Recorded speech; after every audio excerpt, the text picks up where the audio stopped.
Bom, essa é a quinta aula de Geografia Física, e nessa aula o objetivo é caracterizar o clima de uma forma mais geral, de uma forma mais ampla, né, no espaço mundial e entender quais fatores vão interferir na construção de um clima, o que pode ou não fazer essa determinação, né, se um clima vai ser mais quente, se vai ser menos chuvoso, ou se vai ser um clima mais úmido, enfim.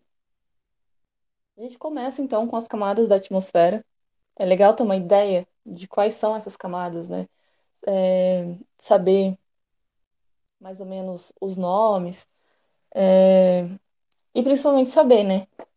Qual camada a gente se encontra, né? A gente está na troposfera, que é justamente onde a gente vai ter formação das nuvens, onde vai ter circulação da maioria dos aviões, né? Que é o ar que a gente respira, por exemplo. Então tem uma importância muito grande.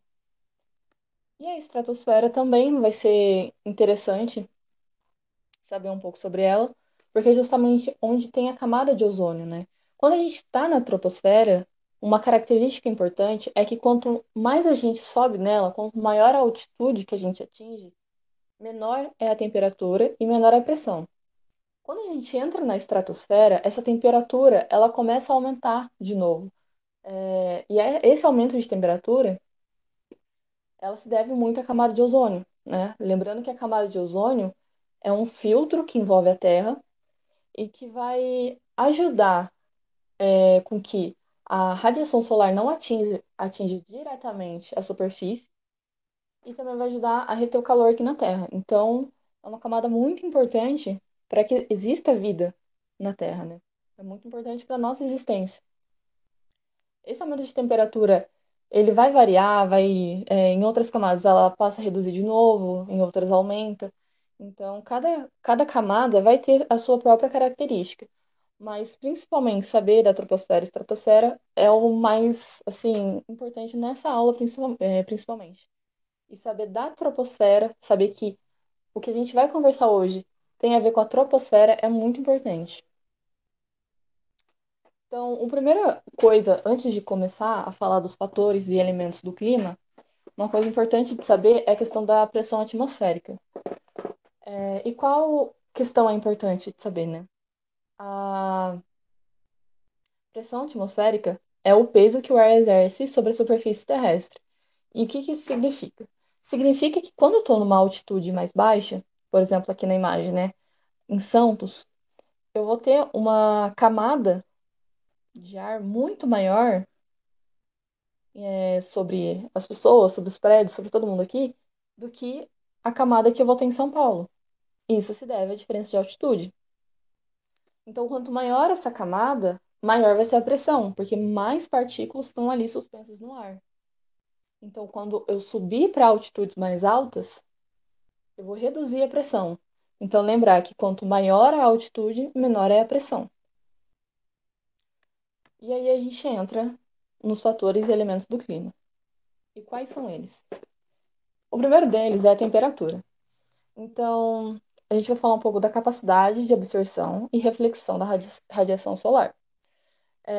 Cada camada da Terra, né, as latitudes, que a gente já viu na aula de cartografia, cada latitude, ela vai ter uma característica, assim, semelhante, de certa forma.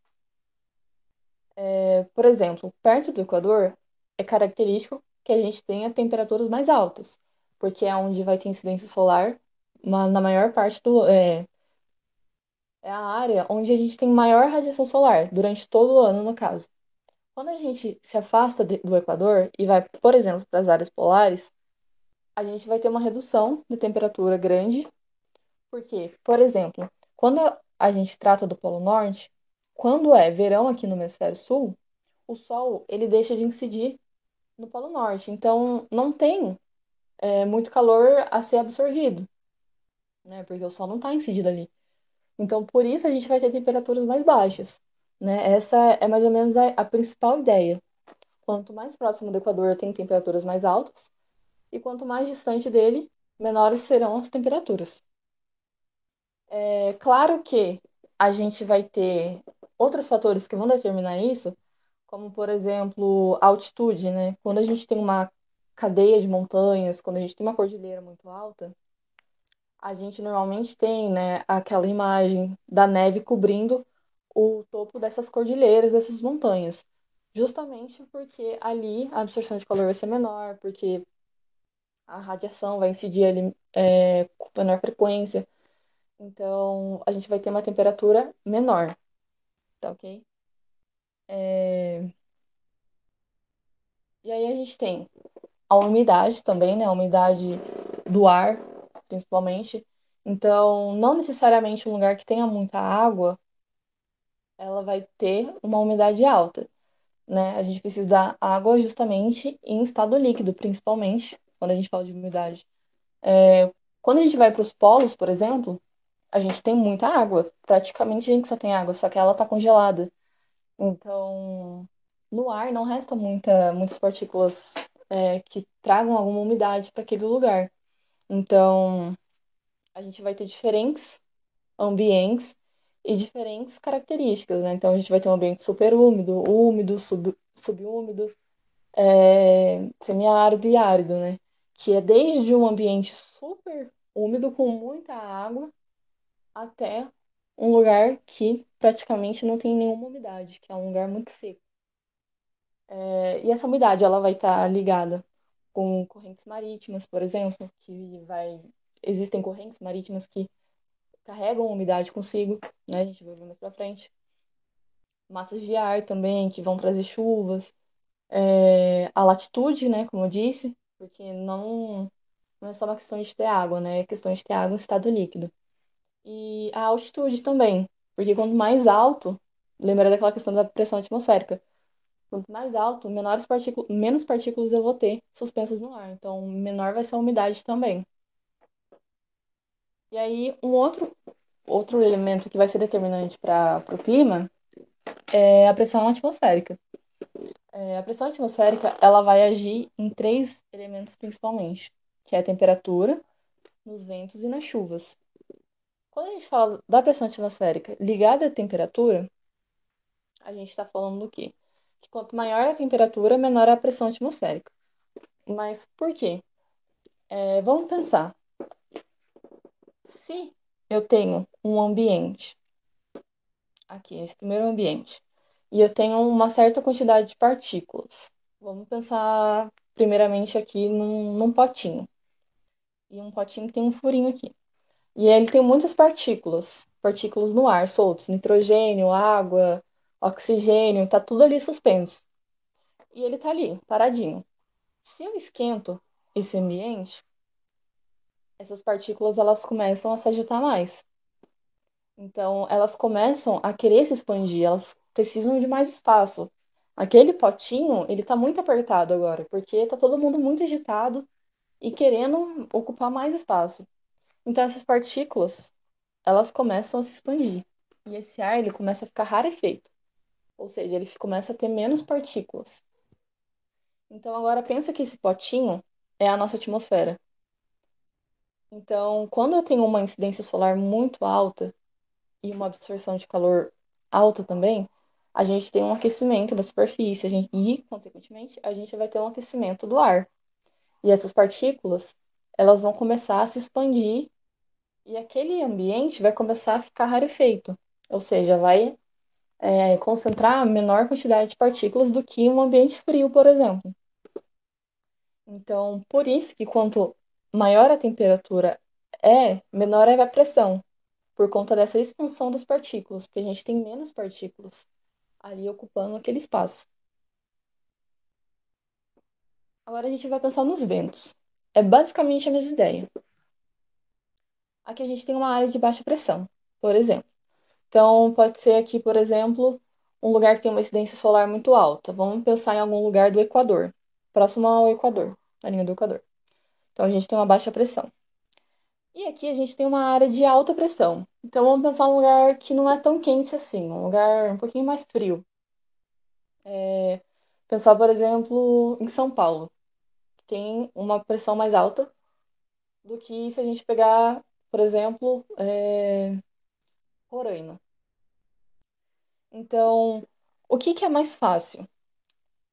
Essas partículas que estão espaçadas, estão confortáveis ali, irem para um lugar que está cheio de partículas, ou esse lugar que está lotado de partículas, transferir um pouco delas para uma área que está mais vazia.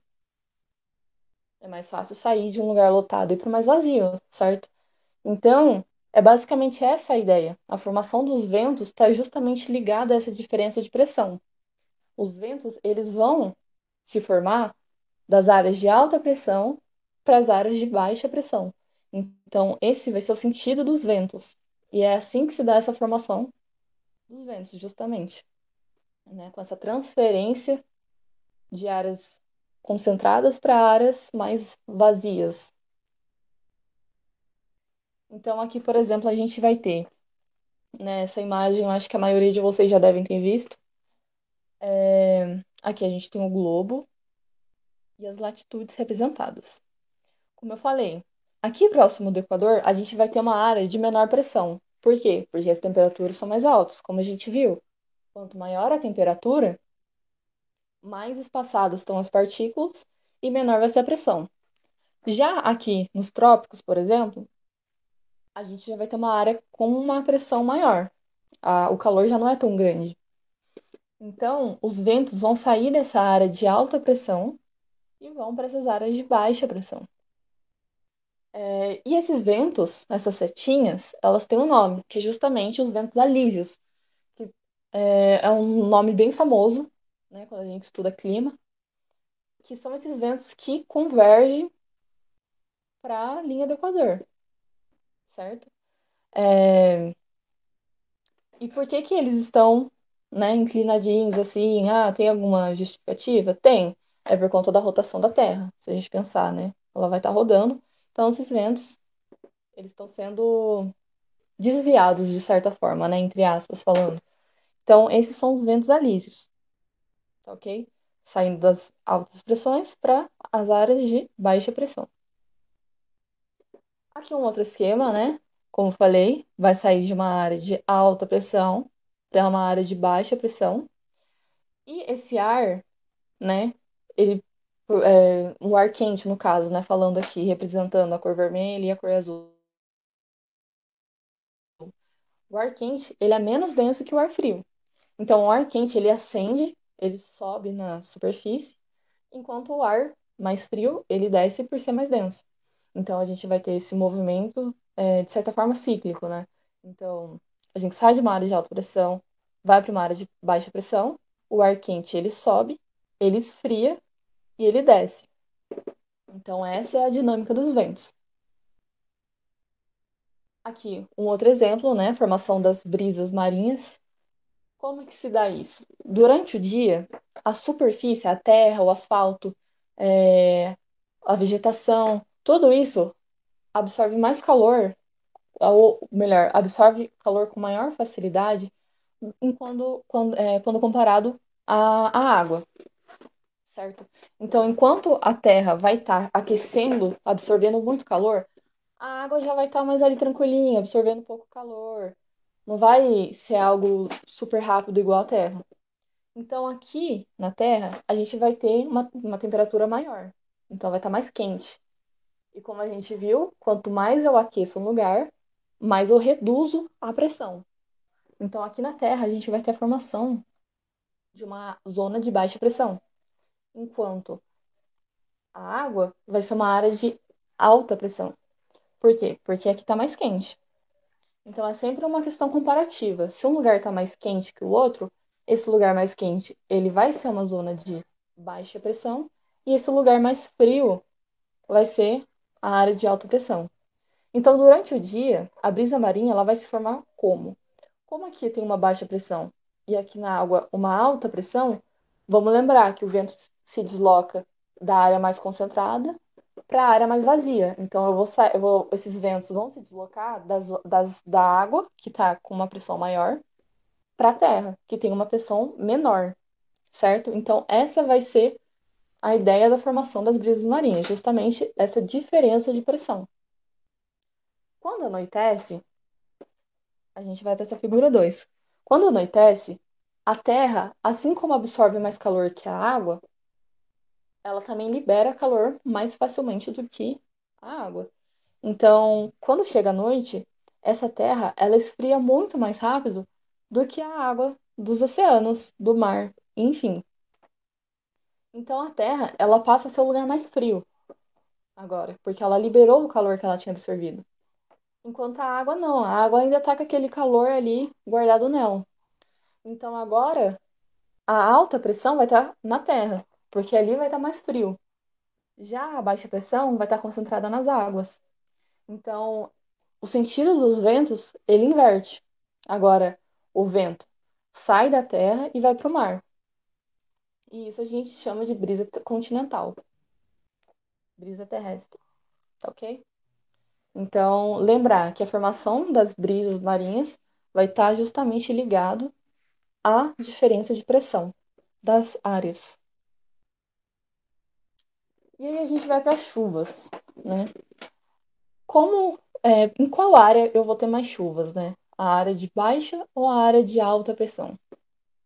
Então vamos pensar. Quando eu estou numa área de baixa pressão, significa que a gente tem uma temperatura mais alta e as partículas estão mais espaçadas entre elas, tem menor quantidade, enfim. Então, quando a gente pensa na radiação solar, a gente vê aqui que a radiação vai atingir muito mais facilmente a superfície da Terra e, como consequência, vai aquecer mais facilmente essa superfície. Então, a gente vai ter uma superfície aquecida porque as partículas não atrapalham o deslocamento desses raios solares. Então, a gente vai ter uma superfície super aquecida.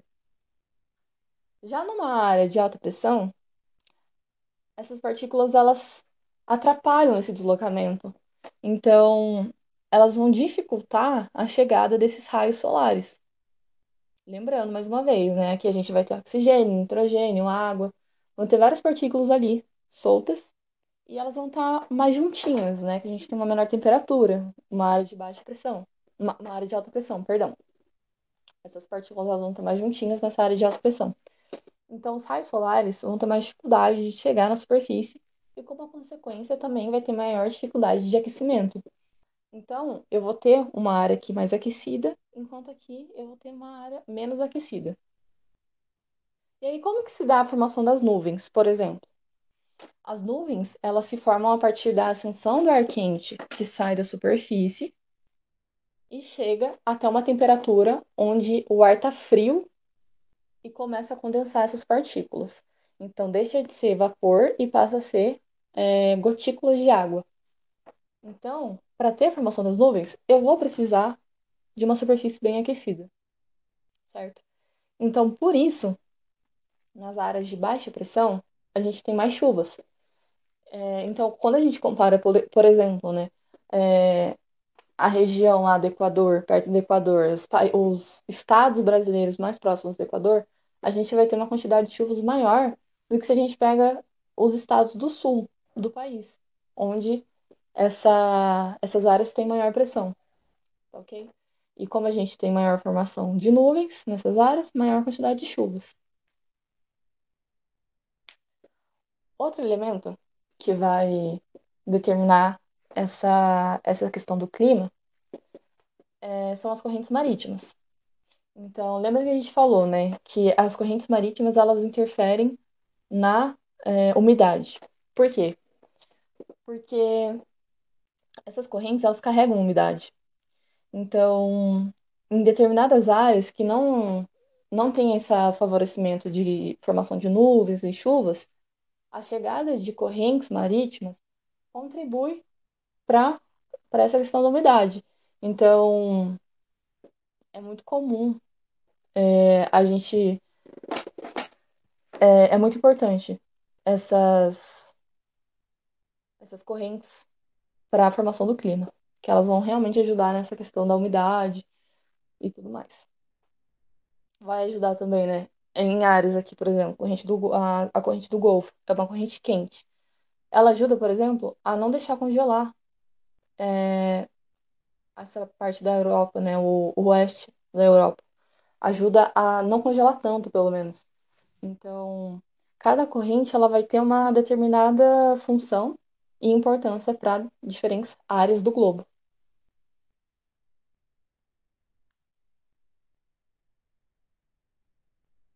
Um outro elemento que vai contribuir para a formação dos climas é a continentalidade e a maritimidade.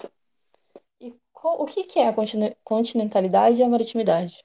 Bom, cada um deles vai ter uma amplitude térmica diferente. Basicamente, essa é a ideia. Aqui a gente tem uma área continental. E o que que é uma área continental? Uma área que não tem água próxima dela. Então, é uma área distante dos mares, dos oceanos, por exemplo. Está distante desses corpos d'água. E como que funciona? Quando a Terra aquece, lembra lá que a gente falou, né, das brisas marinhas. A Terra aquece de uma forma muito rápida. Só que ela também libera calor muito rápido.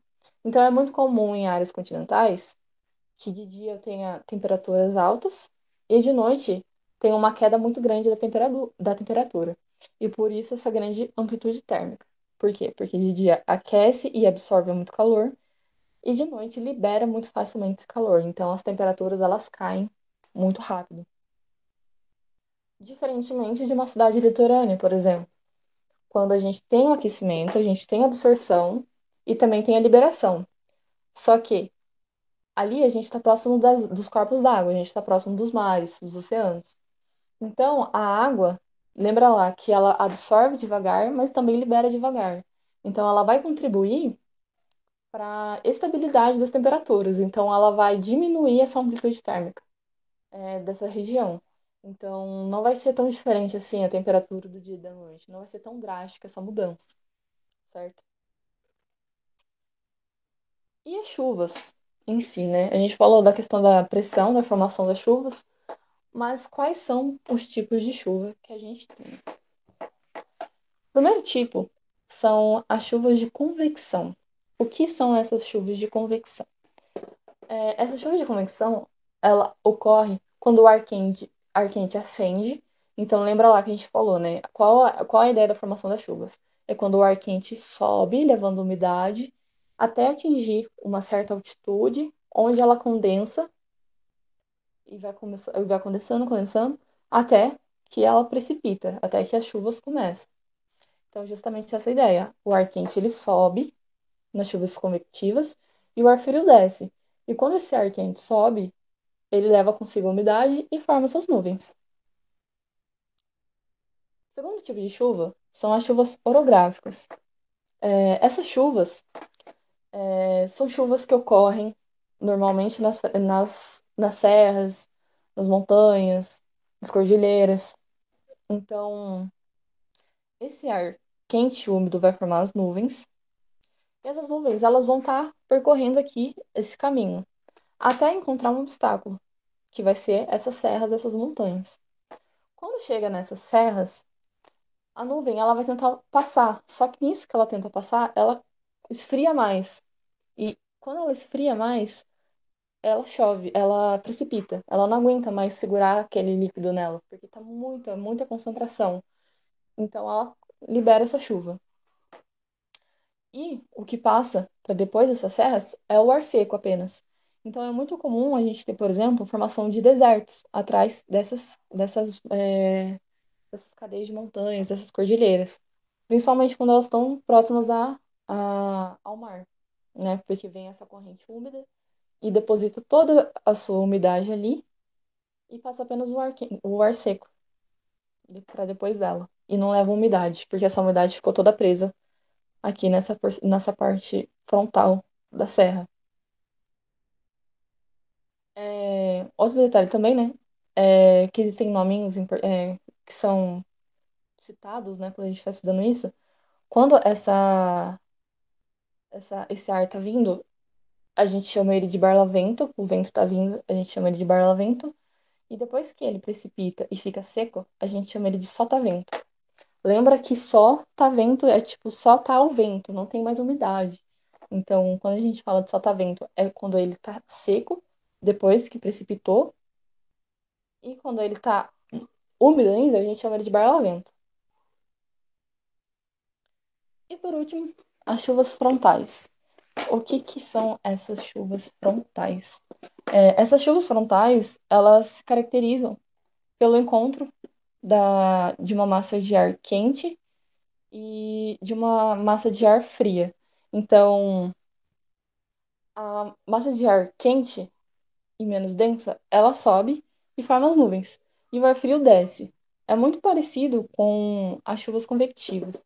Só que nesse caso a gente tem um encontro. Ocorreu o encontro e aí um tem que subir, um tem que descer. Porque não tem como ocupar aquele mesmo espaço. Então, essa chuva ela ocorre justamente por esse encontro. Se não tiver esse encontro, se tiver só a massa de ar quente, ela vai passar reto e ela não vai subir, porque não tem nada fazendo com que ela suba. Então, é importante que exista esse encontro, porque esse ar frio vai empurrar ela para cima, porque ela é menos densa, certo? Então, é justamente esse encontro que vai formar as nuvens e posteriormente as chuvas. E aí a gente encerra esse primeiro tópico dos elementos e fatores que formam o clima e passa a entender agora as zonas climáticas, né?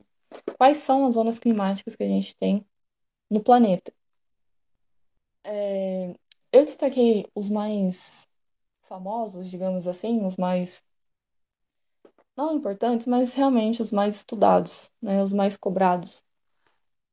O primeiro deles são as zonas polares. As zonas polares ocorrem nas extremidades do globo, justamente nas altas latitudes, então os polos. E também, aqui no norte, a gente vai ter os extremos de alguns países, né? Extremo do Canadá, Groenlândia, extremo da Rússia. Então, é nessa porção mais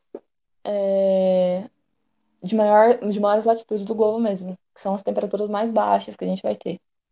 Então, a gente tem baixas temperaturas durante todo o ano. Não vai ter uma formação de vegetação muito eficaz, justamente porque a gente não vai ter umidade, né? Pensar que essa água toda vai estar sendo congelada. E também não vai ter incidência solar com muita frequência e durante todo o ano. Então, lembra lá que, por exemplo, quando a gente está falando do Polo Norte, quando a gente está no verão no Polo Sul, o Sol ele está deslocado aqui no Trópico de Capricórnio. Então, o Sol ele não está incidindo nessa porção mais norte, nessa porção do norte. Então, tudo isso vai contribuir para que não haja uma formação de vegetação muito eficaz. E essa vegetação a gente chama de tundra, né? Que são essas gramíneas, nada muito exuberante. Então, aqui uma foto, né, das zonas polares, é justamente essa questão da cobertura de gelo. Já nas zonas temperadas, a gente vai ter estações bem definidas, que é aquela famosa foto das árvores das quatro estações. A gente vai ter verões quentes e invernos frios, né, justamente por conta dessas estações bem definidas. E a vegetação vai ser uma floresta caducifólia, que é essa questão da árvore que não vai ter cobertura de folhas todo ano, né? No outono, no inverno, ela perde suas folhas. E na primavera e verão floresce. E também a pradaria e o estepe, que são as gramíneas também. É nada muito grande também, não é uma cobertura florestal muito densa. Aí a gente entra nos climas quentes. O primeiro deles é o equatorial, que é um clima quente e úmido durante todo o ano. Então, durante todo o ano a gente vai ter uma umidade muito alta, uma pluviosidade muito alta e temperaturas altas também. E as florestas, agora sim, a gente tem umidade e a gente tem temperatura, então a gente tem o favorecimento de um desenvolvimento de uma vegetação mais, é, mais capaz de se desenvolver mesmo. Então, uma floresta mais densa, uma floresta mais alta, com muitas árvores, muita variedade. Então, aqui tem um exemplo, né? Por exemplo, a gente tem a Amazônia, que tem uma floresta de alta densidade. Outro clima quente que a gente destaca é o tropical, né? Então, a gente também vai ter altas temperaturas. Uma característica importante nesse caso é que o verão vai ser chuvoso e o inverno seco. Então, quando a gente pensa em São Paulo, por exemplo, é um clima tropical, né? A gente tem essas definições, a gente tem essa percepção do verão chuvoso, de um inverno seco. E a gente também vai ter o desenvolvimento de florestas densas, né?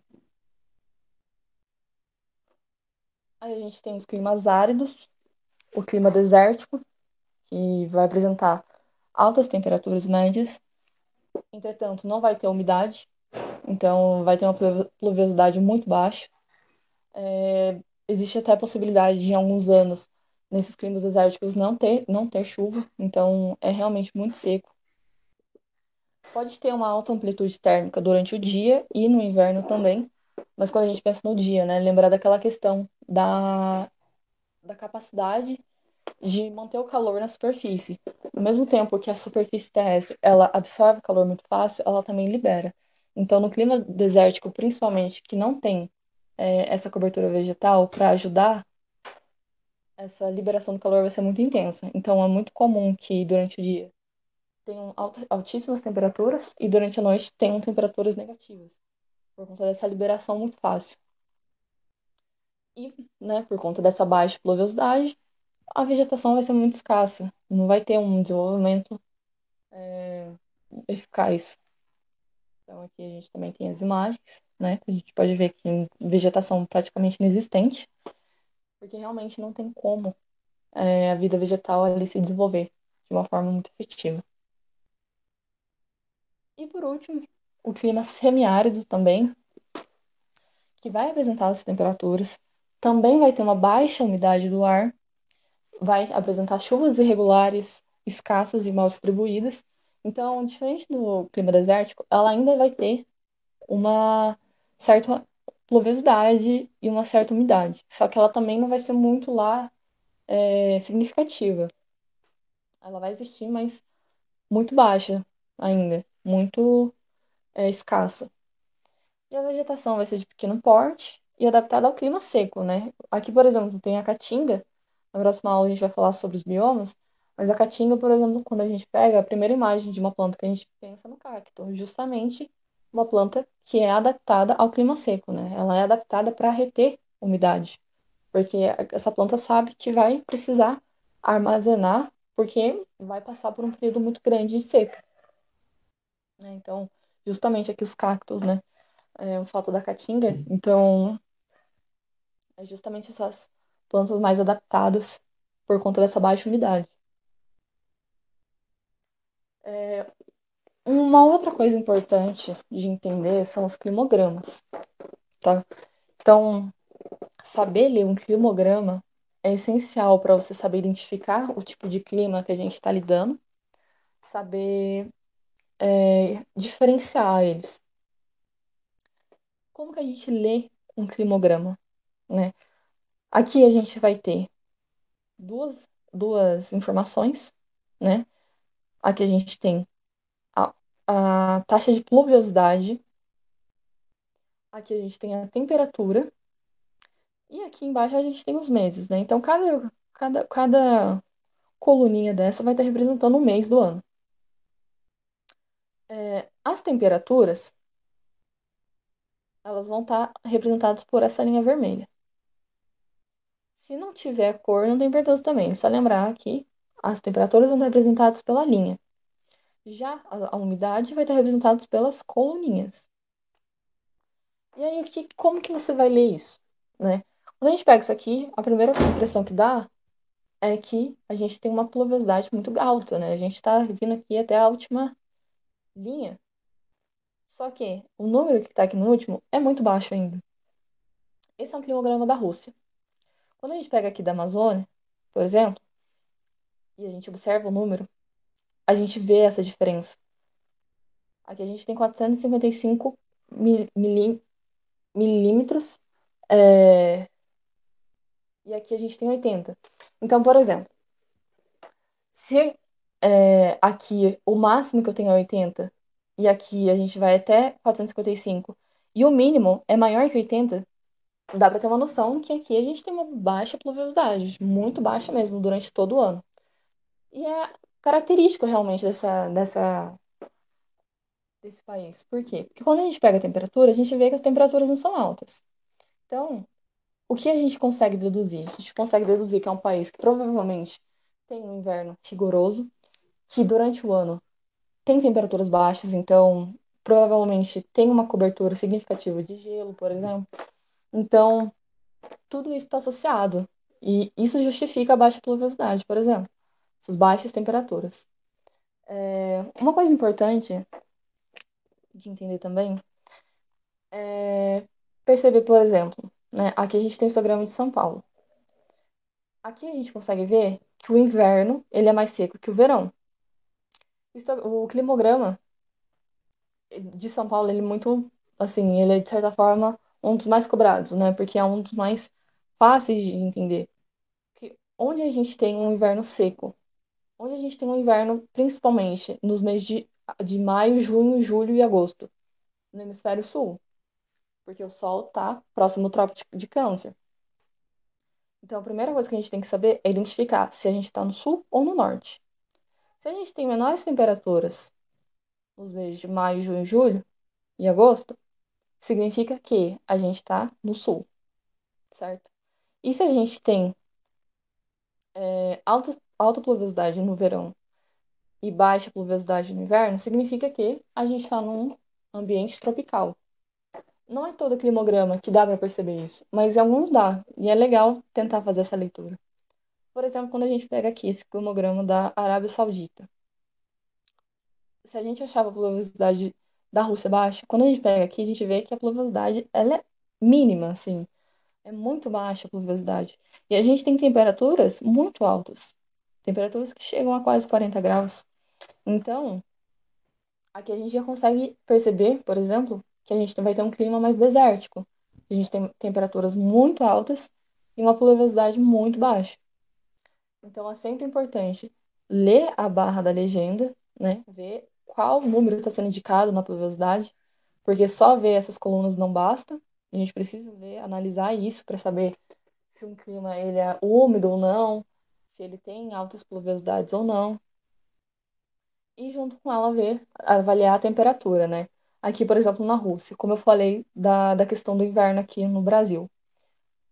Aqui nos meses de maio, junho, julho e agosto, a gente vai ter as maiores temperaturas.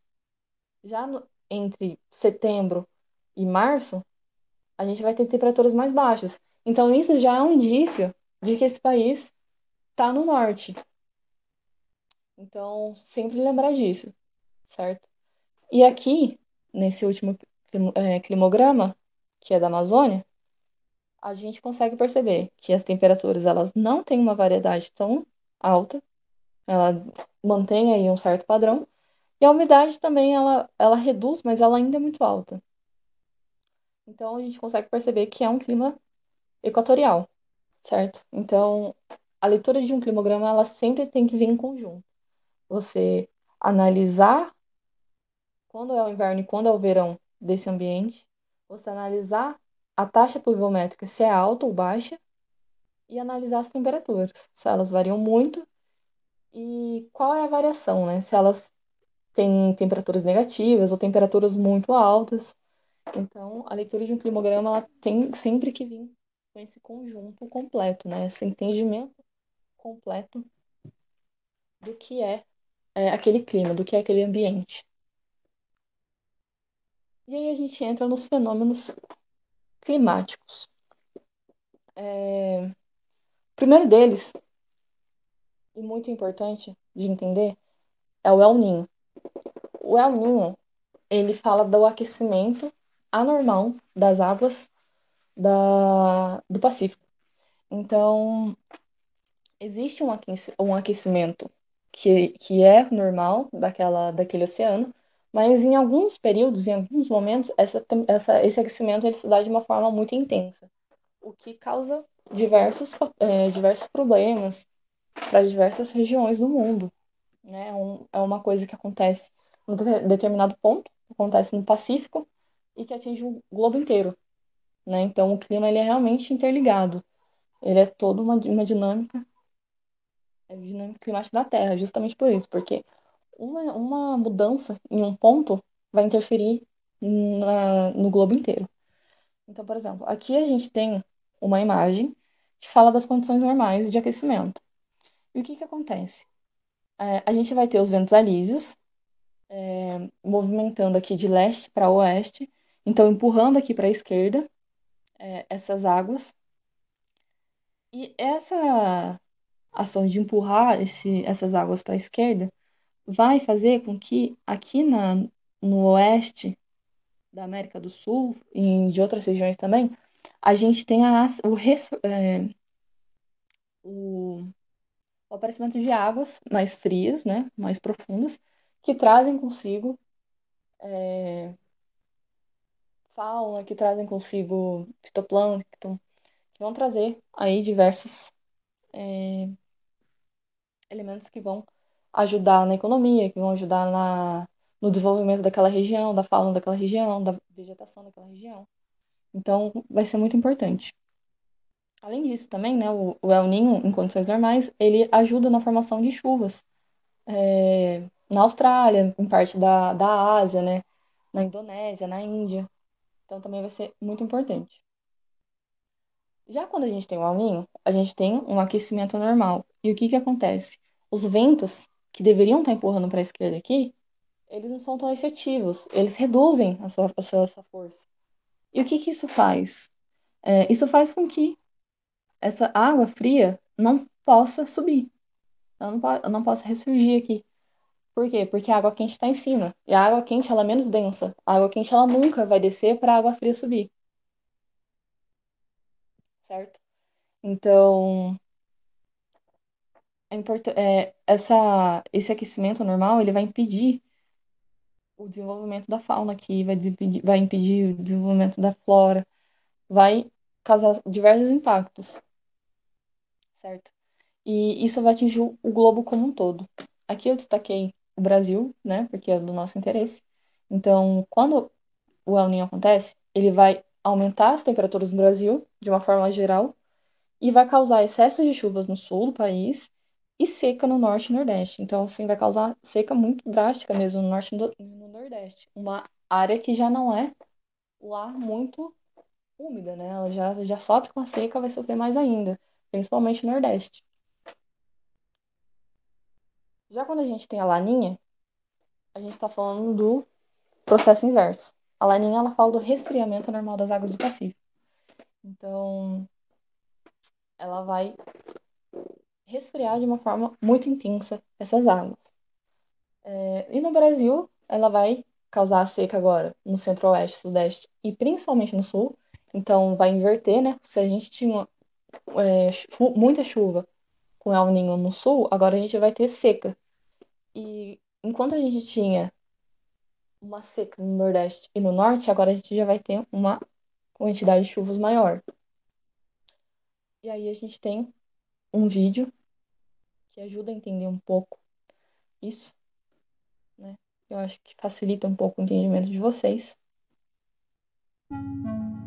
Tempestades e inundações, secas e queimadas, e o impacto sobre dezenas de milhões de pessoas no mundo todo. De tempos em tempos, os jornais noticiam as consequências de um fenômeno global cuja origem a ciência ainda não explicou completamente: o El Niño. Para entender o que acontece durante o El Niño, a gente tem que primeiro examinar a interação entre o oceano e a atmosfera, no Pacífico Equatorial. Em condições normais, os ventos alísios no Oceano Pacífico carregam a água que foi aquecida pelo Sol em direção ao oeste. Lá, a água é literalmente empilhada. O nível do mar é até 20 centímetros mais alto na Oceania do que na América do Sul. O calor é transferido, então, da água para o ar. Mais leve e úmido, esse ar aquecido sobe e condensa, ocasionando chuvas na região. Enquanto isso, ao longo da costa da América, as águas mais frias do fundo são puxadas para a superfície, num fenômeno chamado de ressurgência. O El Niño acontece quando esse equilíbrio é alterado. Ele pode enfraquecer ou até mesmo reverter essa dinâmica. Ou seja, a água mais quente que era transportada para o oeste se desloca em direção à América do Sul, e as chuvas da região também se aproximam do continente. A quantidade de energia desviada nesse evento é enorme, na ordem de 1 sextilhão de joules. Isso equivale a 10.000 usinas de Itaipu, ou 10 vezes a produção de energia de todos os países do mundo por ano. Um dos impactos é o enfraquecimento da ressurgência na costa do Peru. Esse fenômeno normalmente traz águas frias e ricas em nutrientes do oceano profundo para a superfície. Isso afeta a fauna da região, e, em consequência, a pesca. Foram os pescadores sul-americanos, inclusive, que batizaram o fenômeno. A alta das temperaturas do oceano e a escassez de peixe se dá no verão no hemisfério sul. a época do Natal, pois é ele, El Ninho. No Brasil, o El Ninho costuma produzir um aumento das temperaturas médias em todas as regiões, principalmente no Sudeste e Centro-Oeste. As chuvas tendem a se intensificar na região Sul e a diminuir no Norte e Nordeste, aumentando as secas e queimadas. Mas o fenômeno oposto ao El Ninho também pode ocorrer. É a chamada Laninha. Isso acontece quando os ventos alísios se fortalecem, intensificando o transporte de água em direção à Oceania. Por sua vez, a ressurgência aumenta na costa americana. Esses modos de funcionamento se alternam de uma maneira quase periódica, entre cada 2 a 8 anos. O clima é um sistema caótico, muito complexo, e o mecanismo que controla as alterações entre ninho e ninha ainda não foi completamente entendido. Ainda não conseguimos prever quando eles vão acontecer. Bom, então é essa a ideia então do Laninha, do El Niño. Essa questão do aquecimento anormal e do resfriamento anormal. O mais importante é saber que o El Niño ele vai ser o aquecimento anormal e que a Laninha vai ser o resfriamento. Sim, é o mais importante de tudo. Você pode não saber o que exatamente é o El Niño, o que exatamente é a Laninha, mas saber que o El Niño vai aquecer as águas do Pacífico de uma forma anormal e que a Laninha vai resfriar, certo? E aí a gente tem a formação dos ciclones, né? Os ciclones têm formação nas áreas de baixa pressão, então vamos lembrar da questão dos ventos, né? Que os ventos, eles saem das áreas de alta para as áreas de baixa pressão. Então pensa numa área que tem uma pressão muito baixa e está recebendo muito vento. E ela vai recebendo vento, recebendo muito vento. E aí ela vai começar a formar esses ciclones. Existe a característica, né, do giro desses ciclones, né, no hemisfério norte. Eles vão girar no sentido anti-horário e no hemisfério sul no sentido horário. Mas como eu vejo isso? Para você saber se um ciclone está girando no sentido horário ou anti-horário, você vai pegar um dos bracinhos dele, né, que é a parte mais alongada, e contornar até chegar no centro, mais ou menos. Aqui, por exemplo, a gente vê que ele está indo no sentido horário. Então, olha, aconteceu no hemisfério sul, justamente. Esse é o furacão Catarina, perdão. E ele aconteceu no sul do Brasil, né? Primeiro ciclone brasileiro, causou muito estrago, né? Bem complicado. E aqui no caso, né, a gente pega um dos bracinhos e contorna. A gente tem um bracinho e vai. Aqui a gente está no sentido anti-horário, sério norte. Esse é o furacão Andrew, que aconteceu nos Estados Unidos. Ele durou alguns dias também. Ele aconteceu em 1992 e também causou um estrago grande. Esses furacões normalmente têm origem nos oceanos. Podem durar dias e percorrer uma grande distância com uma intensidade grande. Então, ele consegue manter a intensidade dele por muitos dias e consegue percorrer em centenas até milhares de quilômetros. E aí a gente tem dois tipos de furacões, de ciclones, perdão. Os furacões e os tornados, né? O que a gente tinha visto, os furacões, certo? Então a gente vai ter os furacões com diâmetros maiores que 200 quilômetros. Então, vão ser essas coisas gigantes. Vai ter formação no oceano. Vai ter uma velocidade aí aproximadamente 120 quilômetros por hora. A duração dele pode chegar a dias, então durante dias aí ele pode estar passando por diferentes cidades, diferentes regiões. E ele percorre centenas e milhares de quilômetros. Então, justamente, ele causa esse grande impacto justamente por atingir muitas áreas. Já os tornados, eles são bem menores, né? Tem aproximadamente 2 quilômetros de diâmetro, né? 200 quilômetros de um furacão para 2 quilômetros de um tornado é muito, muito pouco, né? Então, o tornado ele é muito menor. Ele vai ter formação em terra. E aí vem um grande detalhe do tornado, né? A velocidade de um tornado é superior a 400 quilômetros por hora, né? Quando a gente tem um furacão 120 quilômetros por hora e a gente já pensa na intensidade desse fenômeno, quando a gente pega um tornado que tem mais de 400 quilômetros por hora, a gente consegue imaginar que ele não causa um impacto tão pequeno assim. Mesmo sendo menor, ele vai causar uma destruição muito grande, né? A duração dele é baixa, dura alguns minutos, assim, em média 15 minutos, então é muito mais rápido. Não tem capacidade de se deslocar por grandes distâncias, justamente por conta dessa baixa duração. E eles são mais destrutivos do que os furacões. Mesmo os furacões atingindo diferentes áreas, durando tanto tempo, como os tornados eles têm essa velocidade muito alta, eles têm uma intensidade muito alta. Então, na região que eles atingem, eles causam um estrago muito grande. E um outro detalhe também é que só é um tornado aquilo que toca no chão. Então, quando a gente vê aqueles tornadinhos que, tipo, estão no ar ainda, aquilo são funis, não são tornados. Então, é um detalhe aí que também faz diferença. E é isso. A aula de clima. Espero que tenha ficado claro. E qualquer dúvida é só procurar as monitorias que a gente está disponível.